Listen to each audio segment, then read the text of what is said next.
자, 이제는 끓는 점을 가지고 이야기를 할게요. 끓는 점.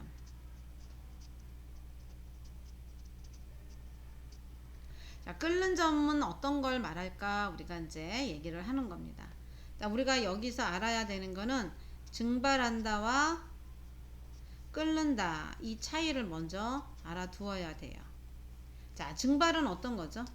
증발은 액체 표면에서 여기는 표면, 여기 표면에 있던 액체 방울들이 이렇게 기체로 가는 거예요. 표면에서 일어나는 걸 말해요. 표면. 어디 표면? 액체 표면. 액체 표면에서 액체가 기체로 가는 기화가 되는 과정을 증발이라고 합니다. 그러면 끓는 거는요? 끓는 거는 여기 내부에 있는 자, 내부 액체 내부에서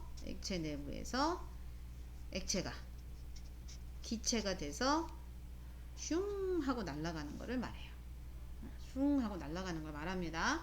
자, 그렇다면 이제 우리가 오늘 끓는다 라는 이야기를 한번 해봐야 돼요. 끓는다라는 거는 자, 여기에는 제일 중요한 게 액체에서 기체로 가는 거예요. 자, 그러면 우리는 기체가 가지고 있는 특징을 알아야 돼요. 기체는 굉장히 자유분방하죠. 얘는 자유분방해요. 자유분방. 그리고 기체 압력을 우리는 무시를 못해요. 왜냐하면 우리 외부는 다 뭐로 되어 있어요? 외부는 다 공기예요. 그래서 우리를 누르고 있는 이거를 뭐라고 얘기하느냐? 압력을 기압이라고 얘기해요. 이거를 우리가 무시 못해요. 우리가 이거를 알아야지만 되는 거예요. 그래서 너무나 재미있는 일들이 이제 벌어져요. 자, 볼게요. 자, 액체를 가열합니다. 먼저 액체를 가열하는 거를 그림으로 그릴게요. 선생님이.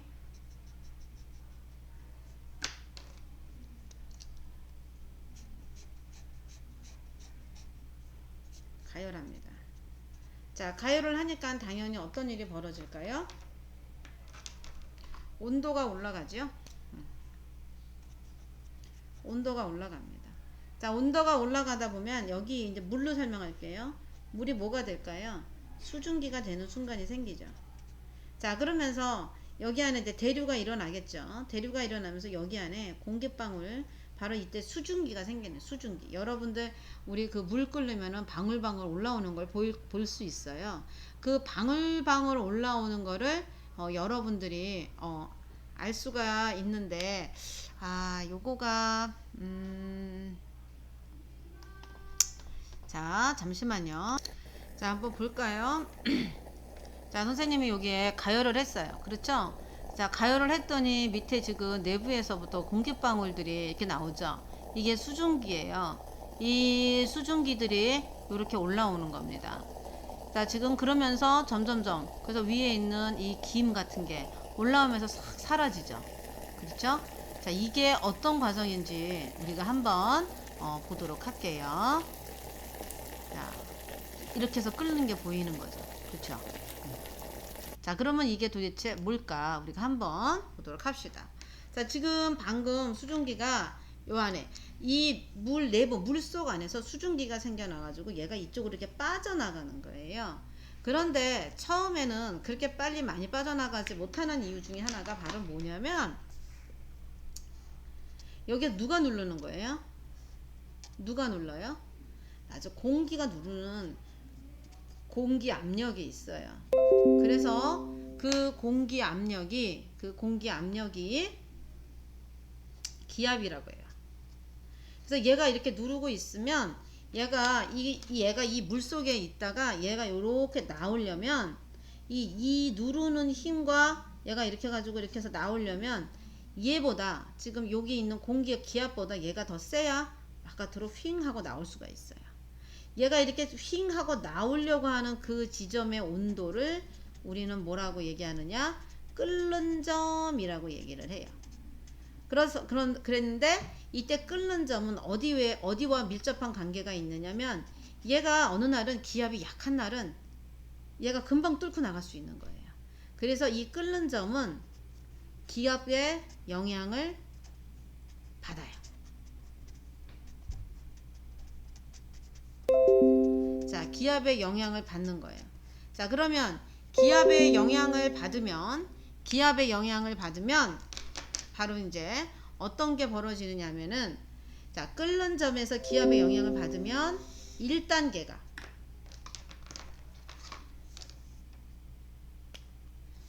자, 1기압이에요. 1단계가 아니라 1기압.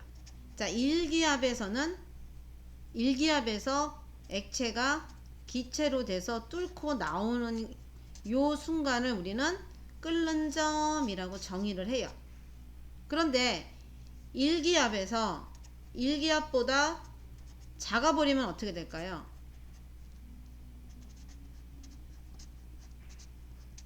되기 시작하는 온도.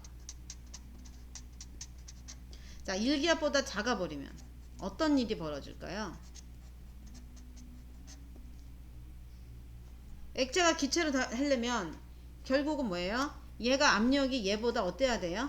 커져야 되겠죠. 1기압보다 커져야 되려니까 얘까지 올라가려면 온도가 어때야 돼요? 높아야 돼요. 그렇지? 온도가 높아야 돼요. 자, 그런데 1기압보다 작으면 굳이 어때야 돼요? 이때는 기압이 낮아도 되죠. 얘가 나오려고 하는 이 액체에서 기체가 되는 그래서 뚫고 나오는 힘이 어때야 돼요? 작아져도 되죠. 그러려면 굳이 온도가 안 높아도 되니까 기압이 작으면 기압이 낮아지면 끓는 점도 낮아지는 거예요. 끓는 점이 낮아져요. 그래서 우리가 산을 우리가 생각을 한다면 산이 이렇게 있어요. 그렇죠? 산이 있어요. 자, 그러면 산이 있으면 여기는 아래는 기압이 높고 산 꼭대기로 갈수록 기압이 낮아져요. 그래서 여기서 밥을 하잖아요. 밥을 하면 여기서는 기압이 높으니까 끓는 점이 높아요. 자, 끓는 점이 높다라는 얘기는 뜨거운 물에서 밥알이 익는 거예요. 쌀이 익는 거죠. 그러니까 잘 익는 거예요. 잘 익어. 그런데 기압이 낮다는 얘기는 끓는 점이 어떻게 된다는 얘기죠? 끓는 점이 낮아요. 그러면 물이 별로 뜨겁지가 않아. 뜨겁지 않은 물에서는 별로 뜨겁지가 않아. 여기서 밥이 잘 될까요? 밥이 잘 안 익죠. 그렇죠? 잘 안 되는 거죠. 그러다 보니까 우리가 산에서 올라가면은 냄비 뚜껑에다가 공기가 요거밖에, 여기서는 공기가 이렇게 여러 번 이렇게 눌러주는데 이렇게 요거밖에 안 눌러줘요. 그러다 보니까는 어떻게 해요? 더 눌러주는 거지. 더 눌러주는 거지. 그래서 그때 뭐예요? 이거를 돌멩이를 올려놓는 이유가 바로 그렇다라는 거죠. 그래서 끓는 점은 기압의 영향을 많이 받는다라는 거를 여러분이 잘 알고 있어야 돼요. 자, 그러면 우리가 그래프도 볼 줄 알아야 되겠죠? 그러면 도대체 끓는 점은 물질의 특성으로서 어떤 메리트를 가지고 있는가를 볼게요. 아까 저기 3번 영상을 보면 슬러시랑 액체 이걸 하는 거를 이제 보면서 선생님이 얘기를 해준 적이 있어요. 자, 이거죠. 자, 이렇게 해서 시간, 여기에 이제 가열. 자, 그러면 에탄올이랑 물이랑 이제 섞였어요. 그랬더니 에탄올이 78도씨에서 끓고 물이 100도씨에서 끓어요. 그렇죠? 그러면 얘가 먼저 끓은 놈이 나와요. 이 놈이 나오는 거고, 그 다음에는 여기서는 물이 아직 안 나와. 여기 가서만 나오는 거죠. 여기 가서. 그렇죠? 그러면 우리가 얘는 여기서는 물이 끓는 거고, 여기서는 에탄올이 끓는 거예요. 자, 고체와 액체가 가지고 있는 그래프가 약간 둘의 혼합물이긴 한데, 자, 그래서 물과 에탄올이 섞여 있는 혼합물을 우리가 분리를 할 때는 어떤 걸 가지고 우리가 분리를 하느냐? 끓는 점 차를 가지고 분리를 해요. 자, 대표적인 케이스가 뭐가 있을까? 맞아요. 여러분들 요 그림 이렇게 해서 보면, 자, 선생님이 여기 그림 하나 이렇게 해가지고 가져올게요.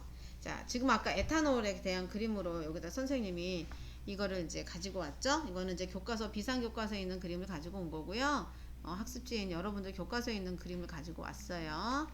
자, 그렇게 되면 어떻게 돼요? 이게. 자, 여기에서 선생님이, 자, 지금 여기에 끓임 쪽, 액체. 그러면 그래프에서 먼저 끓는 놈이 먼저 나오게 됐어요. 그래서 먼저 끓은 놈이, 끓는 물질이 먼저 나온다. 자, 그러면 얘가 여기에서 먼저 끓어가지고 여기를 타고 요렇게 내려와요. 자, 이렇게 내려오면 바깥에 여기에는 얼음물인 거예요. 찬물도 될 수도 있고. 그러면 그것 때문에 이 기체가 된 물질이 뭐가 될까? 이 안에서 여기서 액화가 되는 바람에 차가운 물로 액화가 돼서 이렇게 액체 물질로 받을 수가 있는 거예요. 그 대표적인 거가 이제 석유죠. 자, 석유. 자, 이래서 석유란다. 원유죠, 원유. 자, 그러면 이 원유를 여기다가 집어넣어, 여기 안에다가. 그러면 막 끓어. 그럼 마이너스 42도 밖에 안 되는 석유 가스가 있어요. 걔가 쭉 올라와 가지고 맨 꼭대기로 가면 여기에 문을 땅 닫아. 그러면 얘만 딱 모여서 여기에 들어오는 거야, LPG로. 그러면 이제 두 번째로 끌어오는 얘가 나프타네. 그러면 나프타가 뚝 끌어 올라와. 그러면 여기에 모여. 그러면 요로 요렇게 들어가 가지고 어떻게 돼? 요로 쑥 들어오는 거야.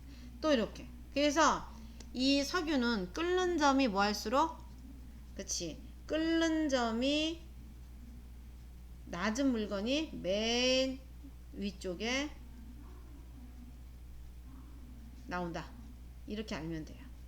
맨 위쪽에 나온다. 끓는 점이. 그래서 요렇게 해서 여러분들이 공부를 하면 되고, 끓는 점은 무엇이다 라는 개념과, 끓는 점은 그렇게 해가지고 우리가 이용을 해서, 끓는 점을 이용해서 이런 식으로 분리한다. 자, 그러면 끓는 점을 이용해서 분리를 하려면 끓는 점 차이가 어때야 돼요? 방금 원유처럼 차이가 커야 돼요. 그래야지만 끓는 점에 대한 차이로 우리가 분리하기가 쉽다라는 거 여러분들이 알고요. 이거를 우리는 뭐라고 얘기한다고요? 분별 증류. 그런데 요즘엔 분별 증류로보다 그냥 증류. 자, 증류로 사용한다. 자, 증류. 자, 요거 여러분들이 계산 잘 하고요. 그 다음에 여러분들 선생님이 내준 문제 중에 하나가 뭐가 있냐면, 물질이 ABCD 상온에서 어떻게 존재하는가, 이거 공부 꼭 해놓으시기 바랍니다. 그래야지만 여러분들이 끓는 점이 이런 거고 녹는 점이 이런 거구나. 그래서 상온에서는 이렇게 다양한 물질들이 고체와 액체와 기체로 이렇게 다양하게 존재할 수 있구나를 알 수가 있어요. 그래서 이거를 여러분들이 공부를 많이 해갖고 오세요.